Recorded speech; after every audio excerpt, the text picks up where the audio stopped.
Got on my leather jacket Thriller. The show ain't nothing iller. Man, I'm a lady killer. If I want her, I'ma steal her. I promise I can make her fly away like caterpillars. So if you don't know by now, then you should probably get familiar. Hi everyone, welcome to Ask the Expert. It's Friday, October 2nd, and I am so excited about our guest today. Everybody please like and share the show so that more people see it. And today I am with my partner, George. Hey George, how you doing? Pretty good. How you doing, Leticia? Good. It's good to see you. And we're with Justin Attino-Salvadore, who is a genealogist. Hey, Justin. Hi, how are you? Hey, Justin, welcome. Great. Thank you. Doing great. So, everybody, let me tell you about what a great show we have today. Justin is a genealogist, and how I met Justin was that somebody in my family took a DNA test on Ancestry.com, and another one took a DNA test on 23andMe, and they were they matched up with a woman who was trying to find her family.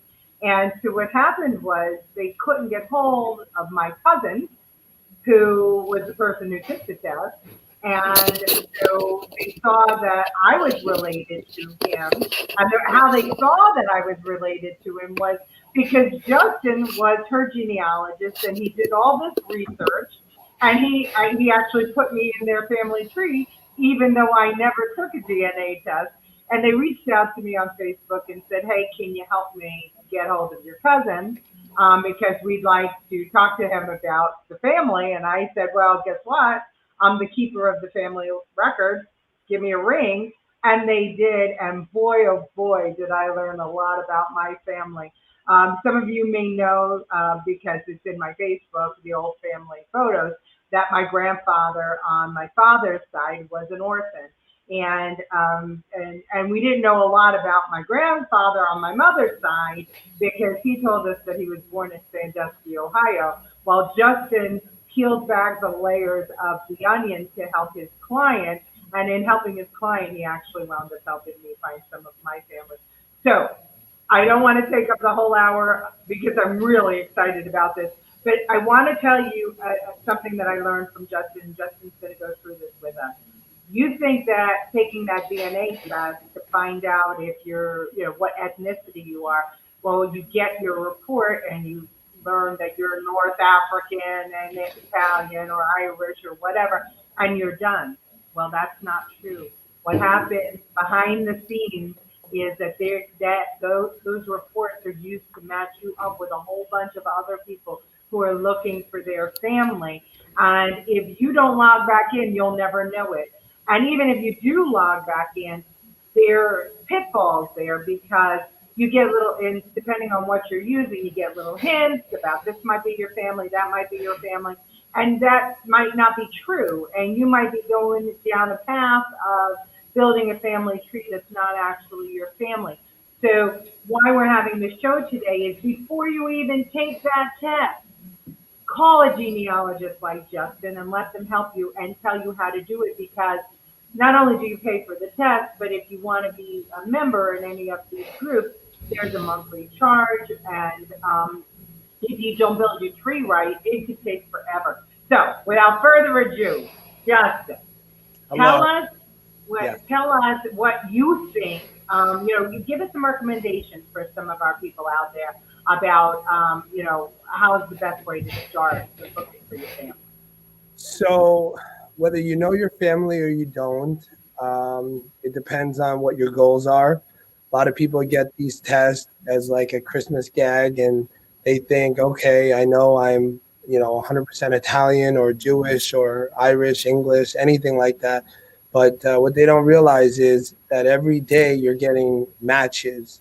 And for some individuals that I've talked to, they didn't even know that, by signing in, that they're getting new matches every day. So people that are looking for their family doesn't know that there's people out there that hasn't signed in. And Leticia, your family is part of that. So, and then, very thankful that, since you're so public online, social media, that you reached out right away. And your cousin did not have any idea that there's such a list which has DNA matches. And so, I mean, it's really, you're helping other people, whether you know your family or not. Well, Justin, Ron Hunter joined us, and he's really excited. It seems. Ron, did you take he says nice. I'm interested to know, Ron, if you took a DNA test. And of course, our number one fan, George, my mom, Josephine Estevie. And Justin, I know that you know that name because you looked up her ancestors. And also Alessandro Bavino. Best of luck from Italy. This is a great fan. That's my partner who I work with, all the way from Italy. Welcome. Watch. I hope he's safe, and maybe one day we're going to have Alessandro Bavino on with Justin because there's a whole nother edge to this. But let's stick with this 23andMe and Ancestry, Justin, and talk about what you can do if I really wanted to find my family history. What can you do for me? How would I start? Or how should I start? Well, number one, when we speak of DNA, that helps, solidify things to know that we're following the right ancestors, because you may have, you being the public may have pieces of paper in an old shoebox that your grandmother might have wrote down, or a family Bible, anything. And not always are this information true, but if it comes directly from your family, from an older ancestor, then I would trust that a lot more than just entering just your parents and grandparents. And what happens is a lot of people make mistakes of assuming that when you get a hint on a record, which requires you to have purchased a subscription, such as Ancestry.com, because to do a DNA test, you pay the money, but to see your matches is free. But to go into the family trees of your matches, that's when they ask you to pay. And that's about $100 to do the test, right? And then another $100 for a couple of months subscription so that you could get all those little hints, right? Because I just paid for it. Because I of course Justin got me interested again, so now I just for the subscription. Right. Yeah. No. My tree that I was trying to build, Justin, when I first met you, was a mess, right? I had all the wrong people in it. Right. In your case, your grandfather saying he's from Ohio, I would believe it, except his parents never left Brooklyn, so I don't see how that's possible. And all the records say New York.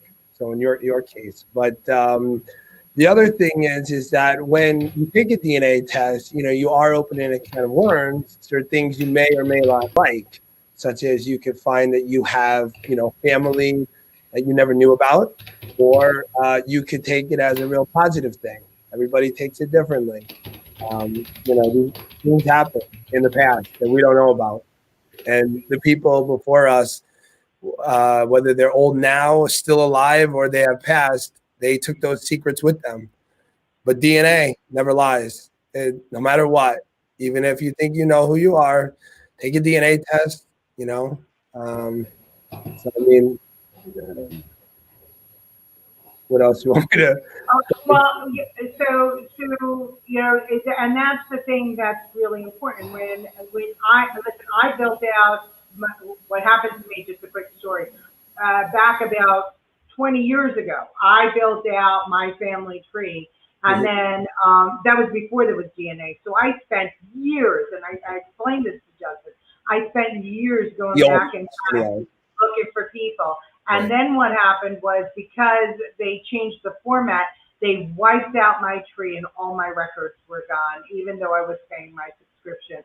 And it broke my heart, and I didn't think about it again until Justin contacted me. But to do it now again, I would 100% do it with Justin, because what he was able to do for me in a couple of minutes or maybe an hour was remarkable. And again, I considered myself to be pretty smart and pretty dedicated, but the man hours involved in building out a tree and making sure all those records match, because, not for anything, this world is getting bigger every day, and so the records are being uploaded every day. So there's tons of them out there. And Justin, you're going to share your screen with us, right? And we're gonna see a couple of things from you. Yeah. So I have a little slideshow here. Share screen.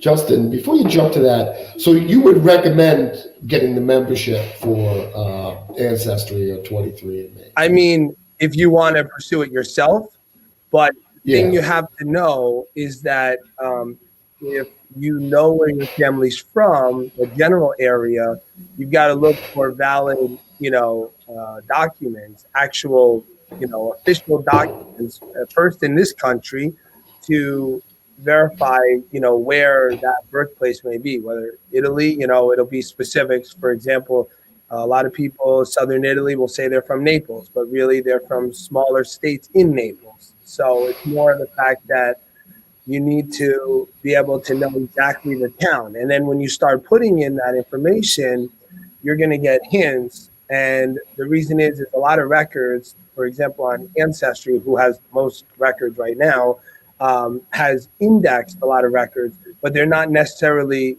your towns. And so like your last name might pop up, but it might not be the town. And so you may accept that record and think it's your great grandparent when it may not be. So that is what I definitely want people to know, is that you should always double check. And even when you do a DNA test, a lot of people don't bother to write what they know. You should dig out the old books, old piece of paper, and, ask your family so that you can know, you can put in everything you know. So if you know just back to your grandparents, fine. But if you know back to your great grandparents, then put it in, because you may not look at the account for 6 months, but somebody else that's working on their own family will see your information and realize that your great grandparent could be a brother or a sister to that person. So it could be very close relations, or it could be distant relations. Understood. All right, so we've gotten a lot of comments, and so before we share the screen, let's go to the comments. So, but first of all, I want to acknowledge Ryan Vale, and he's excited about the show. Thanks for joining us, Ryan. Like and share the show so that other friends can see. Gina Conroy, who's a regular here, said, I received a gift for a DNA test. I was raised Greek ancestry and found out I'm more 30% Turkish and 2% Greek. I did find some distant cousins. So what do you say to that, Justin? I'm sorry, so here's it. Oh, right here, Gina, yes. Raised Greek and found out that she... Okay, so as far as the, which company did you do? I'm assuming Ancestry.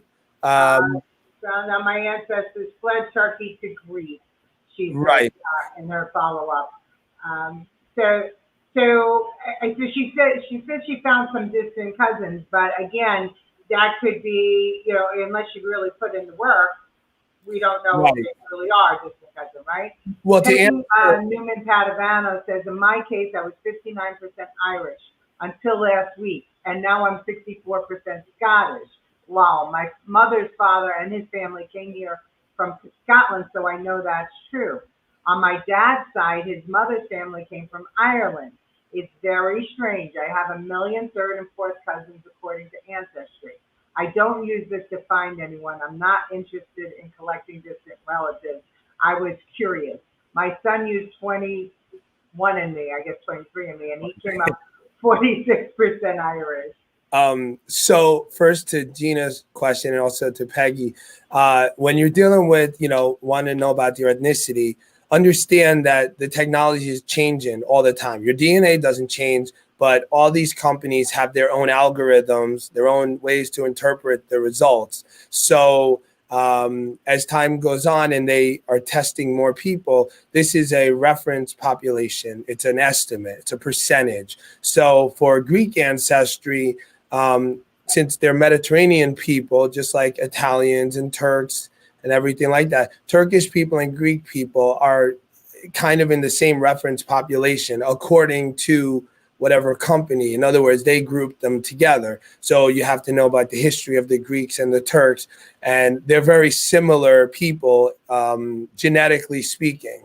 So 30% Turkish and 2% Greek. I mean, it depends as far as if you're all that, but 30% doesn't mean you're all that. So that means that the pieces that you received from your ancestors, that's what you're showing up more with. Okay. And right. We're going to see, and we're going to see that because Justin's going to go through some DNA. Sure. And sure. Peggy's question, I have done work for clients for Ireland and Scotland. A lot of people in Scotland, when you climb back your family tree, you find out that a lot of ancestors are Irish. So in this case, it's all, again, because of these new updates and things like that, it's how they're categorizing the areas. So if they originally called it Irish, now they broke it up more into Scottish. There's no real reason why. It's more the fact that in a year or two from now, it might go back, it might get more. But the answer is if you test with the other companies, it's like going to the doctor, you get different results, different analysis and things like that. So it's, if you know enough about your immediate, grandparents, great grandparents, second, third grade, then it's just the way they're interpreting the ethnicity, which a lot of people think that they can print it and frame it, and a coat of arms will match, but not always the case. So, and you, when you work with a genealogist, what the genealogist does is they have special equipment, and they can pull it all together for you, right? I mean, you could pull it, like with my uncles, they were two. One was in 20, or like my cousin and my uncle were in 23 with me, and the other cousin was in Ancestry, and that's how you found it, right? But you were able to pull the DNA from 23andMe, right, and match it in your own algorithm. And so we'll talk about that in a minute. Right. Good question. John Curley wants to know, can the government access data sources for ancestry searches to compare to crime scenes? Now John Curley is a private investigator, so we talked about this a little bit, right? So in recent times, there is television shows that are, now a new genre of genealogy is invented called genetic genealogy. And there are some people out there that are making careers helping law enforcement, such as it's called familiar DNA. In other words, you have a DNA test online, but the major companies don't give law enforcement access.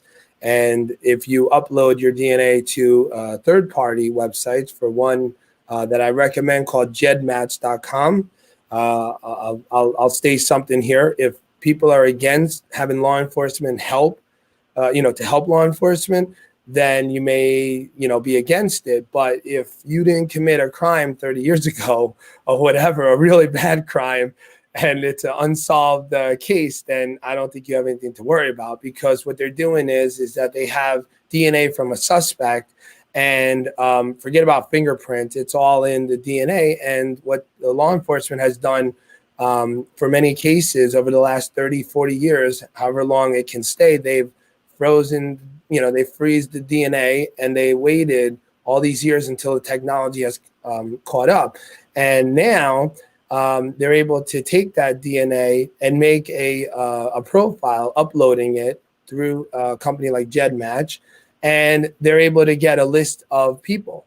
And basically what you have to do is you have to do old-fashioned genealogical research to figure out all your matches, which in this case would be a suspect. Either way, it's either you or it's a suspect. Whatever it is, it works the same way that you build a family tree for this individual back to a common ancestor. And then once you do, you build it forward, call it forward genealogy, which is very difficult to do because a lot of people, they have, 9, 10 kids who have kids, who have kids, who have kids. And, some people may have left this country, maybe live in another country, or some people actually stayed in the same spot. And so it's a matter of narrowing down the different branches, the different children, and then who they married, and eventually that's what we're working on right now with Leticia. I mean, can I say? I mean, did you explain? Okay. So her grandfather is an orphan, and when I reached out to her, I thought that the other person I was helping, I thought that by finding Leticia's grandfather's roots, grandparents, and everything, I would have this solved. But while I was talking to Leticia on the phone, her and her cousin both interrupted me and said, our grandfather's an orphan. And the other person I'm helping, her grandfather is an orphan. And they're born in the same neighborhood, a couple of years apart. They do have some facial similarities. And now it's just, we've got to build down, back and down. We found a common ancestor all the way back in the 1770s in Italy, in a small town. And everybody's been marrying each other for generations. And now we're coming down. So it's a work in progress, but it's the case of the 2 orphans right now. And I might have an uncle that I didn't know I had. And that's how we do. That happened here in the streets in Brooklyn, Yeah. Well, listen, back in the day, man, life was different. Kim Salvo says, we're Sicilian. My dad did it. Came back 20% North African, which I always knew. When my son was little, all of the Egyptian food truck vendors in Manhattan always wanted to know if we were Egyptian. Okay. Well, what I'll do is after I'm done showing this slide, I have another example that I want to show with the DNA. Okay. And then that could kind of answer that. Okay. So let me just get to, hold on one second. Let me just get to, Lucille Chabon says she found out, she was on Ancestry, and she found some cousins. Let's see, Peggy Padavino says, how close do you think their estimates are, and what percentages are they using for a match? I think that you'll describe that a little bit, right? Yeah, when you click it, it's a range, basically. It's a range of, you could be 10%, 15%, 18%, and when they average it, that's what it comes up with. Okay, So, a friend, Justin Attino-Salvadore, Jeffrey Pandalo. Justin Attino-Salvadore is great at what he does and always willing to help. I'm going to read it from here. He helped to get my family out of New Haven, Connecticut, back to their homeland of Estera Campania, Italy. I did take an ancestry DNA test. Many of my DNA matches started matching all of the names of my ancestors. My name was known as both Sandalo and Tantali at different timelines. My great-grandfather became known as Sandalo here, and his brother, who ended up in Chicago, Tandalai. Never assume your name is what you think, and I found that out. Yeah. Right, and shout out to Jeff. Thank you for that. And basically, yes, it was amazing because he had a second cousin match, and it's a slightly different name spelling, and we just had to go back because none of the records were indexed, none of the records were online that you could just type in the name. So after finding, we found that these 2 men were brothers. And one, when you come here, a lot of people, the myth is a lot of people think their name was changed at Ellis Island. But in fact, at Ellis Island, they had a lot of people that were language interpreters, that the names were written on the ship manifest at the port of departure of where they left, whether it's, Belarus or Italy or Ireland, whatever it is, or even Germany, and then their name might not be Wilhelm, but it might be William because they left Germany, Hamburg, and then might have immigrated to England. And by the time they got to England, then they came to the US and their name got, English, anglicized as William. So many times the ship manifest, because that's the first thing you start with, Ellis Island, is there's a lot of misspellings, such as on the document. But don't think that your name got changed at Ellis Island. It's more of how nowadays, since it's all indexed, you're not going to find your ancestor necessarily because the person indexing them may not be able to read the name right. So, do you want me to? Rachel Nemesic says, I'm a descendant of slaves. It's a lie that Black people cannot find their ancestors. I found them all. Of course. The Scottish simple are easy because they immigrated to Virginia and were friends with our founding fathers. The Howes and Barnes, Irish and Black slaves on Jesuit reservations. Lenninghams go all the way back to Russian Jews. Jonas Fishback, circa 1500. Bottom line, Cherokee Dawes rolls 100% American. Okay. So just to this is kind of a general answer to that. I mean that's very true, but remember, all of us as humans, if we take a DNA test, if we get a percentage that we don't think is true, you got to remember that just because the record says that person is the parents, I mean we really don't know for sure. You know, things happen. The clerks could be paid not to state the right people, especially when you have status in a small town.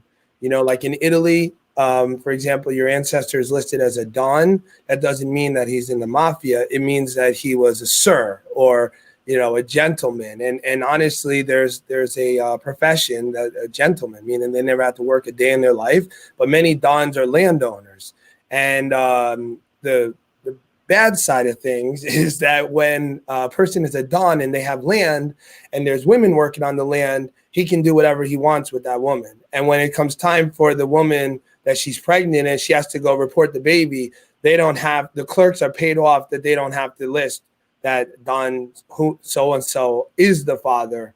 And that could be, you know, for many foundlings, you know, the name Esposito or Esposito means a baby left out in the elements, you know, exposed to the elements. But, you know, in Leticia's case, I was talking with my partner yesterday.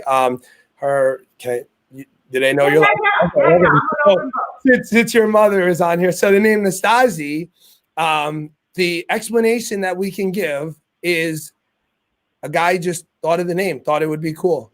That's it. There's no textbook that he's reading. It's just his decision, what he wants to name that baby. It's, you know, that's it.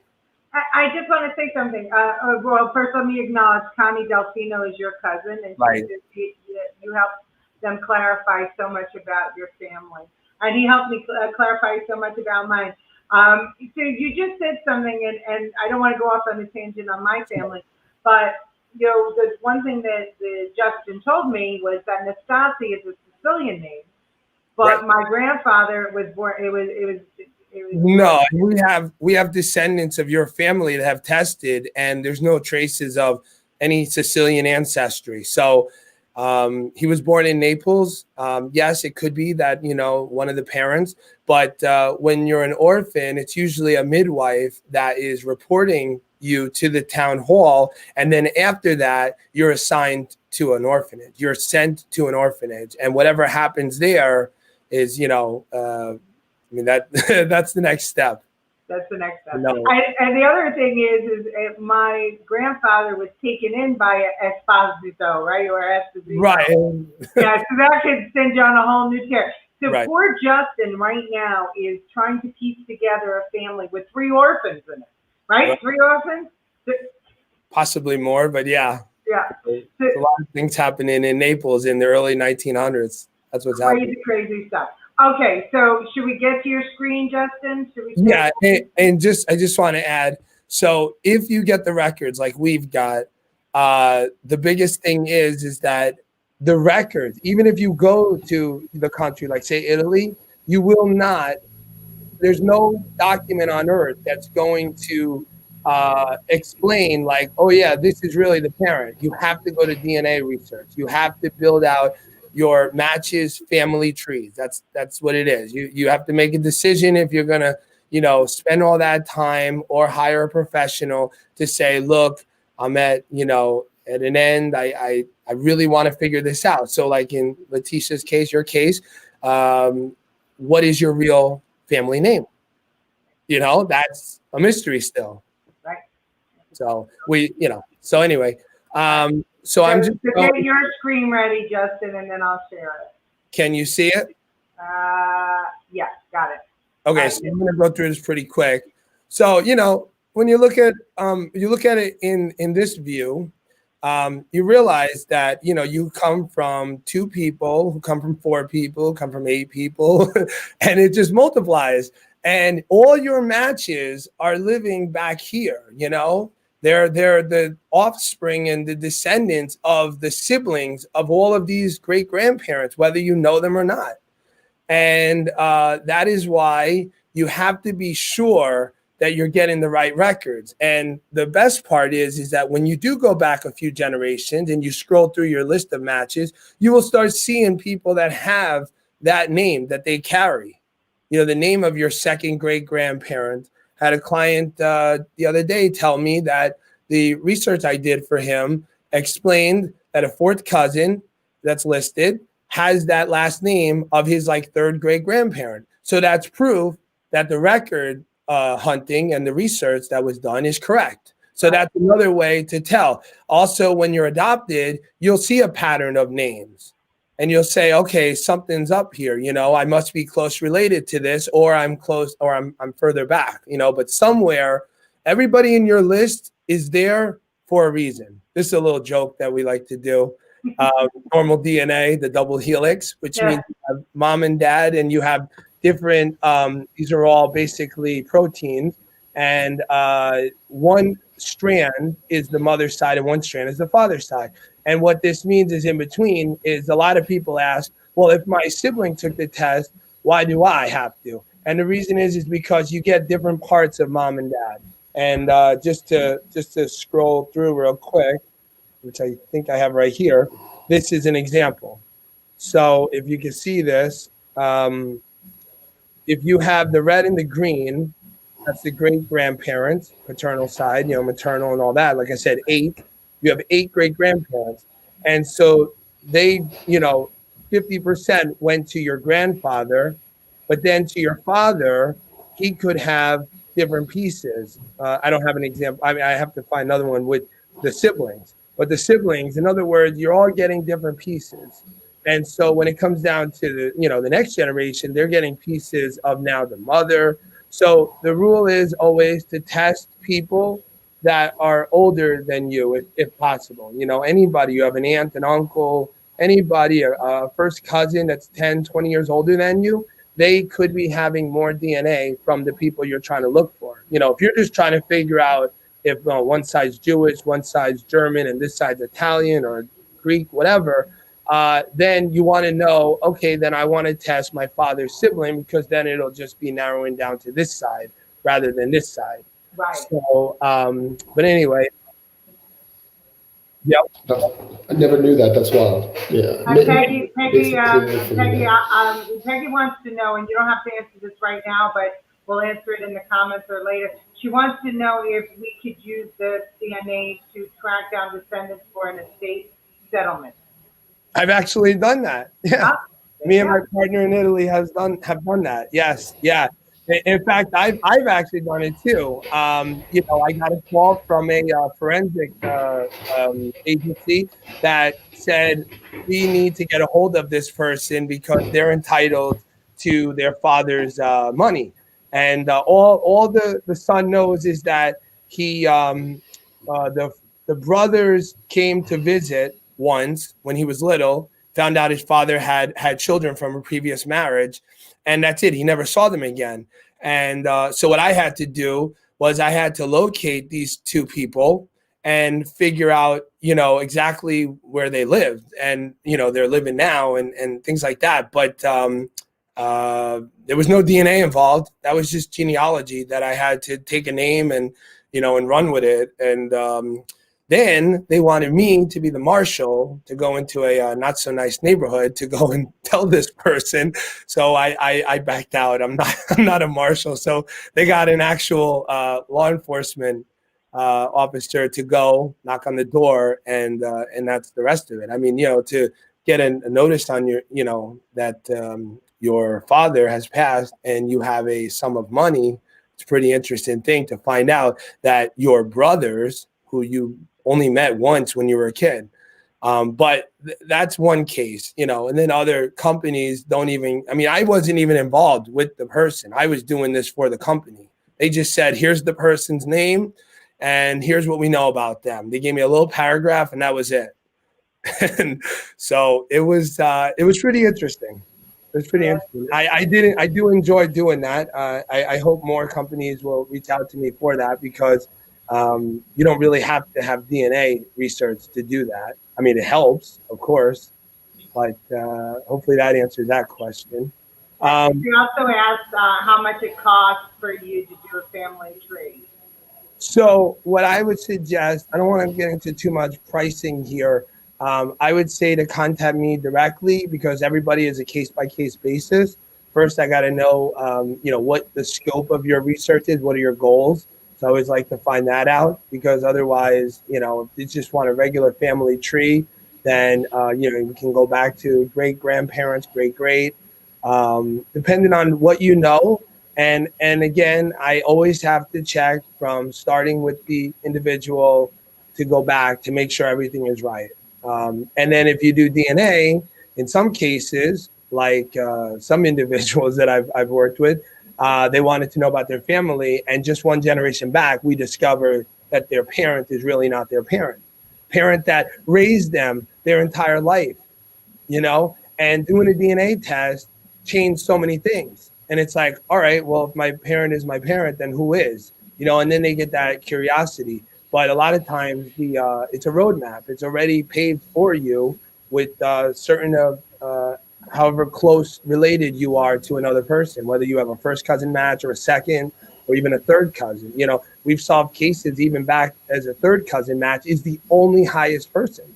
And Leticia's case, we've got very close people. So, but because they're orphans, we're back to square one. We've got to go back further and then come forward. So, but How can people get in touch? How can people get in touch with you, Justin? so I can. What's my name? Just Justin Salvadore, SALVADORE @gmail.com. You can send me an email there, and then we can start from there. Because I market myself as an Italian researcher, but I do all different types. I live here in the Northeast in Connecticut. I'm originally from Brooklyn, New York, but I live in New Haven, Connecticut, and a lot of people claim ancestry, early American ancestry to Connecticut, Massachusetts, Puritan, things like that. And I have all the access right here because a lot of people are saying like, oh, well, I live in California, I can't get access to these records. So, I had one client, she said, I want to build a family tree. And I said, well, as long as your name isn't Smith. And she said, my name is Smith. And it was a long journey, but generations and generations, and to take her to a cemetery in Connecticut and then in Massachusetts, and the entire cemetery is a family cemetery. It all related. It's just incredible because the ancestor came over in the 1600s and made a name for himself. Started a whole legacy. So, do we see my screen? All right, so let's continue with your screen because I have a guest who called in. So yes, let's run for that, and then we'll take our guest. Right, we're getting fancy here now. Right. I just wanted to just go over this real quick. Take a DNA test that it'll help others and others, help yourself and others who are searching for lost relatives. The DNA, like I said, will pave a roadmap on where your roots are from. What that means is that you'll just simply look at that list. Make sure you go into your matches, and see who the highest on your match first. And if it is the same name as your grandmother, then you know that, the DNA is telling you the truth. As again, it'll change your life. I mean, Leticia, she's got a whole bunch of individuals now that are curious to know about her and her family. You'll find cousins and connections you never knew you had. But there's always pros and cons. And as I said, you find out that your dad had a child with a woman that was not your mother, for example, or your mother had a child with with another man that wasn't your father while your father was at work. I've had cases like that. Like I said, I've had people who, just wanted a family tree, and then they did a DNA test, and we find out that all the information that we did on the father is not really her father.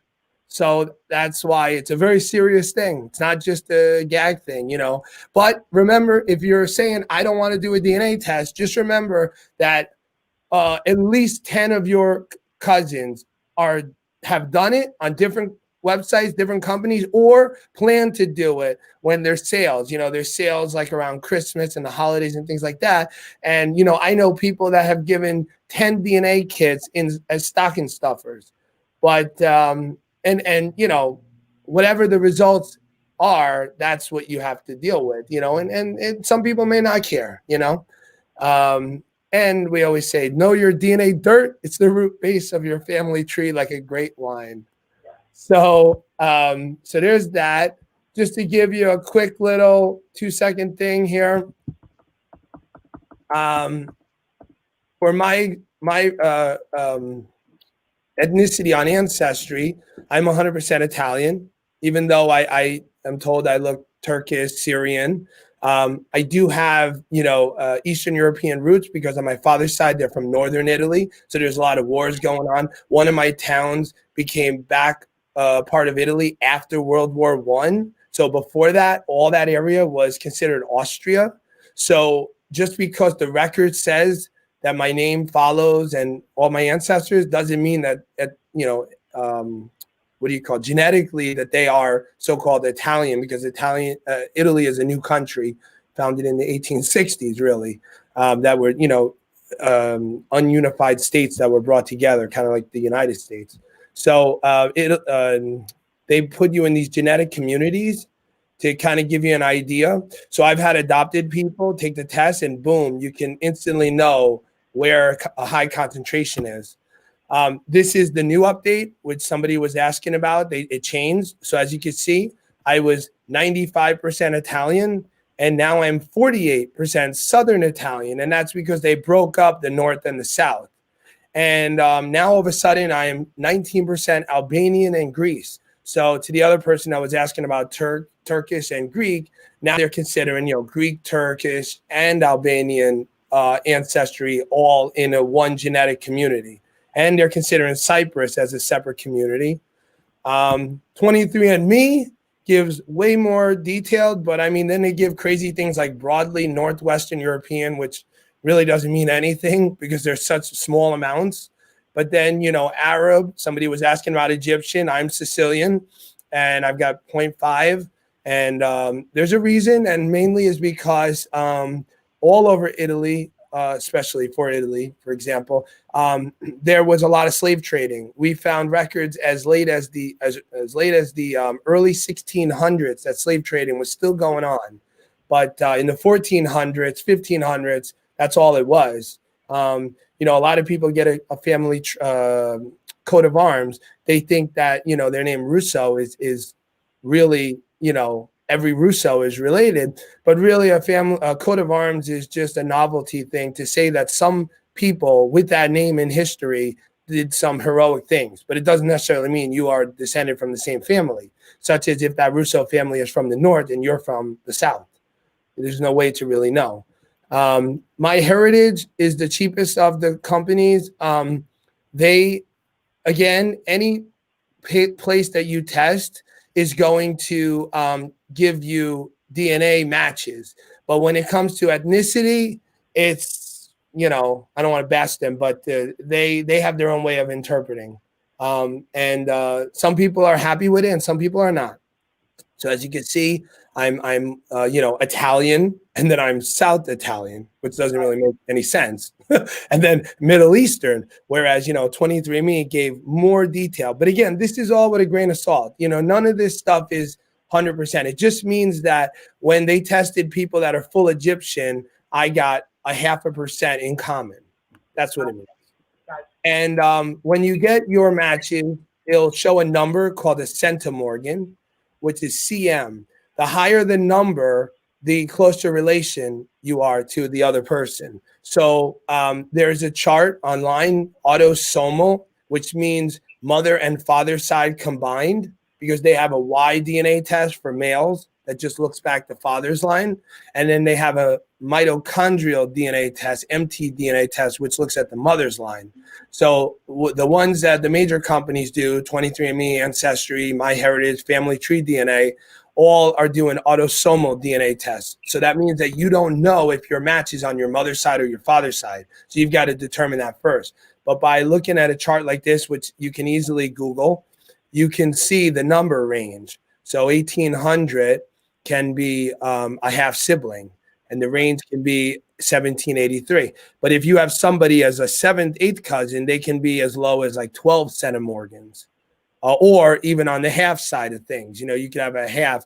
So the once removed, a lot of people ask about.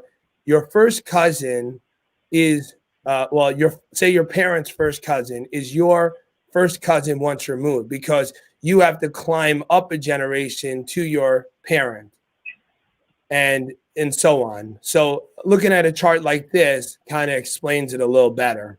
So, and you get a list of people that look like this. So I blocked out my family, but so it's the red circle means it's a female, the blue means it's a male. So this is my mother, and it shows 3474.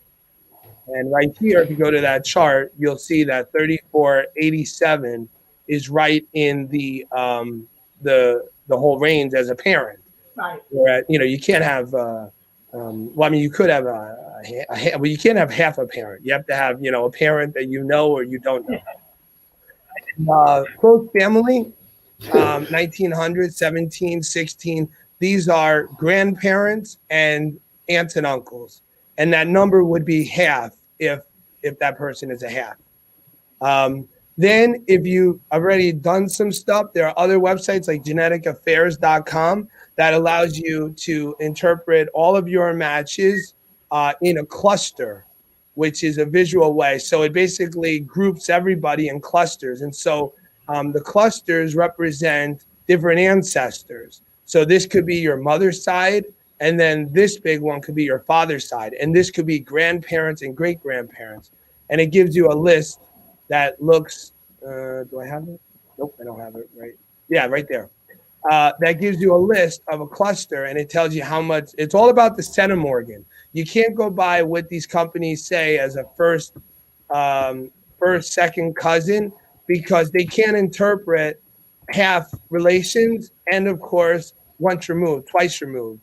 The biggest thing is you always got to know the age of your match. Always know the age of your match first, because a lot of people are testing their 8-year-old children and grandchildren, and you take an 8-year-old matching a 90-year-old, there's a big difference in generations. So I just want to be conscious of the time. It's we're coming up on. We just have over 10 minutes, and we have one of your clients that Okay. that story. So, Sure. Was there anything else that I was just saying that in some cases, it can be very straightforward that it will tell you if you have a half sibling based on the amount, and then they'll give you a percentage, 25%, and over there as well, and then you can visually show that. That's great. Right. So this is a chromosome browser. So all these different pieces represent how much DNA you share, because on each chromosome you have mom and dad. And so if you share with another individual that you didn't know about, it's just going to round it up that, okay, this is a half sibling. And so there's no way to deny it, because you're sharing this many segments of DNA on all your chromosomes. So that's all. So if you want to go to our caller. Yeah, we do.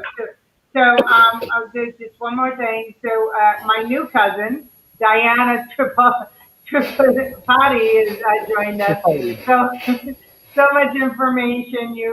Thank you for sharing Justin's expertise. I know firsthand he's a professional who gets results. You have several of your clients are on your marketplace. Yes, I know, right? Yeah, he's speaking now with your partner, Alessandro. And now we have on the phone with us your success story.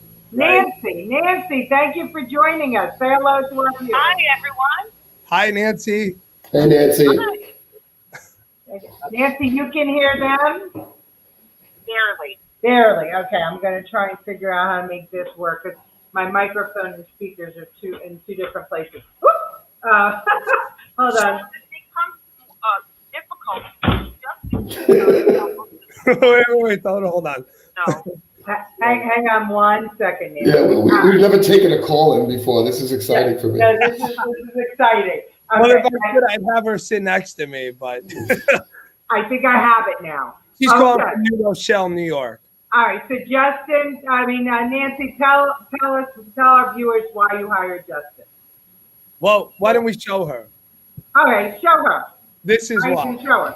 Okay, show her. This is Nancy. Okay, there's Nancy. Nancy, tell your story. Okay. I was adopted. And when I was 18, my parents told me they were given information from the adoption agency that they shouldn't have given them. My mother was very close with the social worker. And she told my mother of my abandonment in Hempstead, Long Island. So I was abandoned in an office building. And when Facebook came out, there was a site for abandoned children, looking for families. So a girl said she was abandoned 2 years after me in close proximity. So she thought perhaps we could be siblings, half siblings, full siblings. Asked me to do a DNA test to determine if we were related. I said, absolutely. So that starts me on my journey to find out who and where I came from. And I had figured out the Italian side, but being abandoned and no paperwork, you don't know what side you're looking at, your mother's side or your father's side. So I had cousins on the Italian side, and Justin's name had come up in one of their DNA matches. He didn't come up in mine, but he came up in hers. So we reached out to Justin, and Justin just jumped in and helped all of us with his amazing ability. It's just incredible. So, and having, to me, family history is so important. So he helped us put all the pieces together. All right. So just to explain what Nancy was saying is, so Nancy, as being, have unknown both parents, she since has tested her children, but she came up with a first cousin on one of the sites, so on 23andMe, and then that person led to, she explained to us that, she comes from, her father's side is Italian, her mother's side's Polish, so we knew it wasn't any Polish side. And again, Nancy had no idea what her ethnicity was until taking a DNA test. I found out she's half Irish and English. And as you see in this article here, she seeked her mother, never thinking that she would find something on her father's side.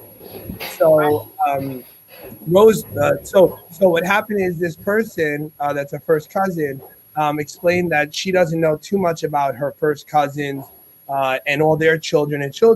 And so we had to build a family tree forward to kind of figure out who would be at the right place at the right time. And based on, Nancy's age and year of birth and things like that, you always got to, think of that stuff.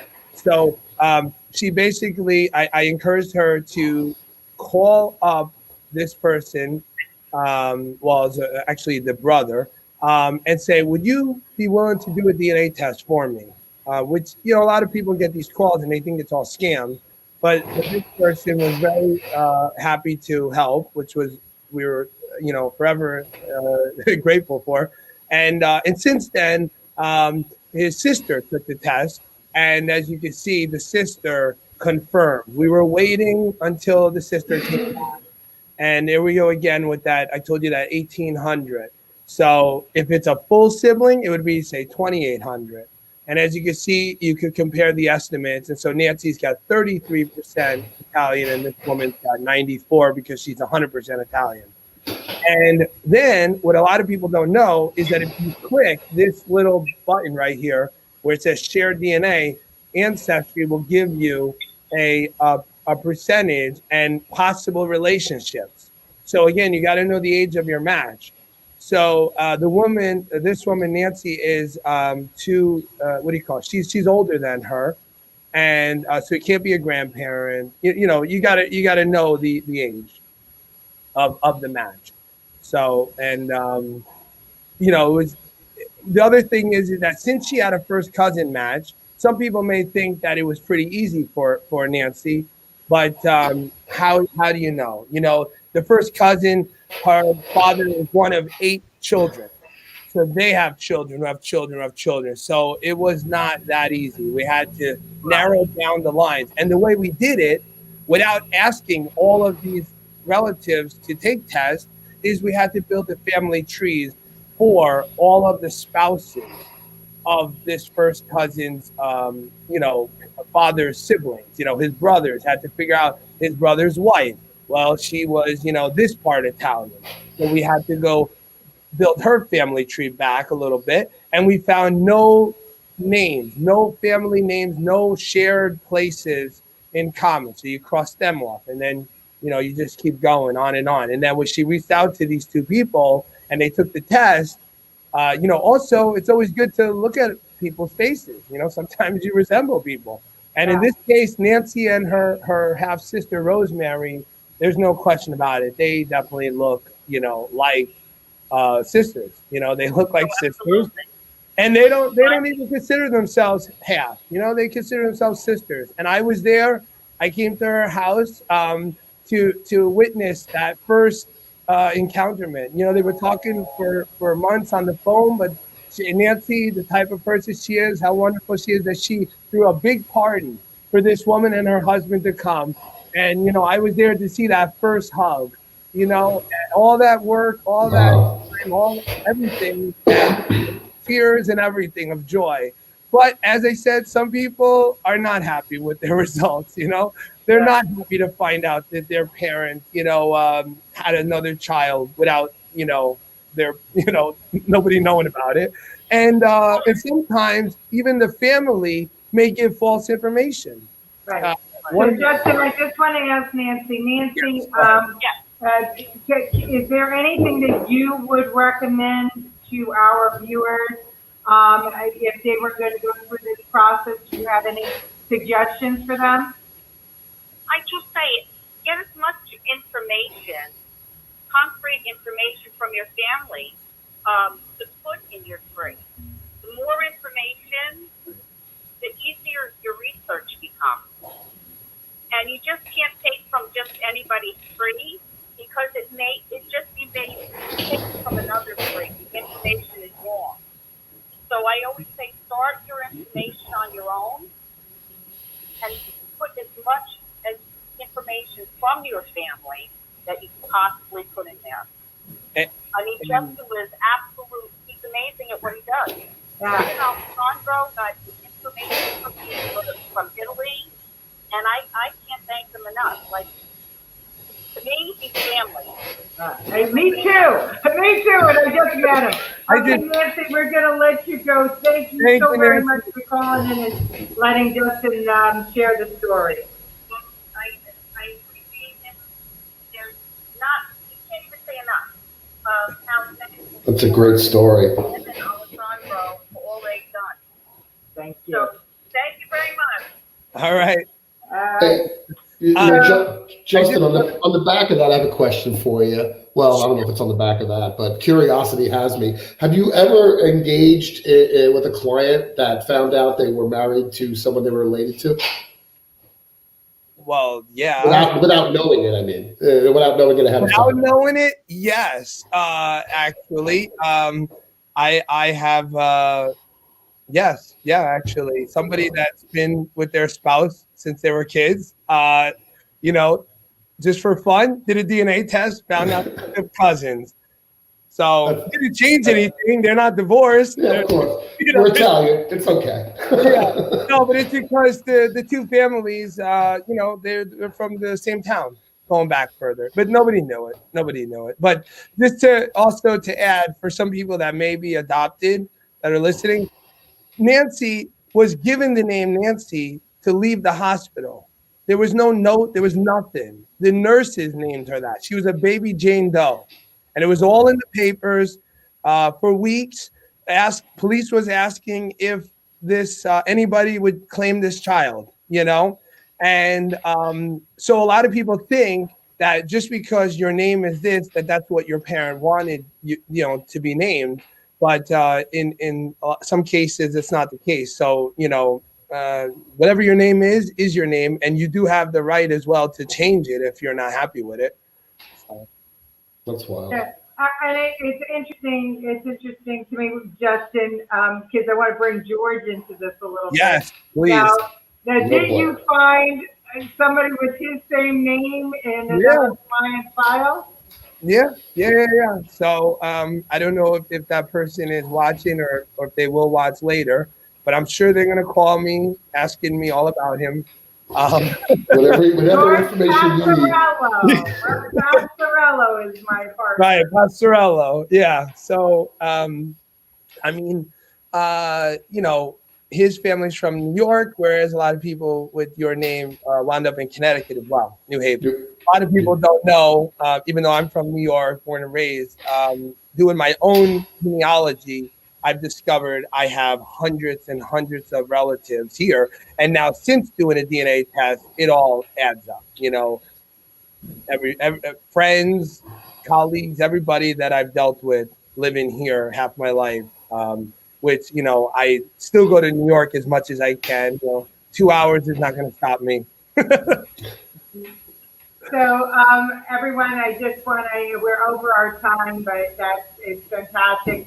If you have any questions, ask them now. If not, we certainly will invite Justin back again. Please like and share the show. Please, we're on Mondays and Fridays. On Monday, our guest is going to be Colleen Mahoney, and we're going to be talking, George, about Colleen is experiencing what so many people are experiencing. She actually, Facebook wiped out her account because they decided she was a Russian bot, and they wiped out 15 years of her photos. Ooh. And they will not get back her account unless she provides all this information, including a driver's license. And she's not the only one. Apparently, there are 4 other accounts from friends of hers that have also been wiped out. And again, you know, you put all your photos and all your family history and everything else on Facebook, and they have the right to just wipe you out because they've decided you're a Russian bot. So I would suggest strongly that everybody download their family photos now, because who knows what's going on with Facebook. But that's on Monday. Yeah. You know, on Monday's show, I'll try to get on, because there is something you can do to there are applications and software and programs that will help you retain this information through using Google Drive and some Facebook apps that connect to Facebook that would protect all that for you. Because, you know, it's funny, I was in the same boat. So I'm looking forward to Monday's show, even though Monday's brutal for me. I know, I'm sorry. I'm fascinated by it, and, you know, it's my topic, so. Justin Salvadore at gmail.com. You can look for him on Facebook at Justin Attino-Salvadore. And Justin, it was great having you here today. Great show. So reach out to him. If you're going to spend the money to take the test, and then you're going to spend the money for the app, decide what it is you're looking to do. And Justin is so good at what he does that it probably for just a couple of bucks more, maybe a couple $100 more, you'll be able to get a full picture of what you're trying to do from Justin and his partner. Right. And if you're Italian, right, Justin and his partner are proficient in getting dual citizenship. And we're going to have him, and we're going to have Alessandro on in a future show to talk about those of you who are Italian who want to apply for their dual citizenship in Italy. And so We'll have Alessandro from Italy and Justin and George and me, and we'll have some pasta. We'll have some wine. We'll have some fantastic. Why don't we do that every show? I mean, that sounds great. Yeah. That'd be great. Thank you, everybody, for tuning in. I hope you have a great, great Friday. And to our president and our first lady, I hope that they heal well. They seem to not be showing any signs of COVID. And I hope that everybody at all these rallies stay safe. Wear your mask. Be smart, but definitely go out to eat because New York City restaurants are open for inside dining. So make your reservations and go out to eat and let's support our restaurants. Oh, and tomorrow we are having at 11:30 in Staten Island. There'll be a big rally, a Triumph rally put on by the GOP in Staten Island. So if you haven't gotten your tickets, go to Eventbrite, put in Triumph, get your tickets, and I'll see you tomorrow. George, love you. Justin, love you. Thank you, Justin. Great show.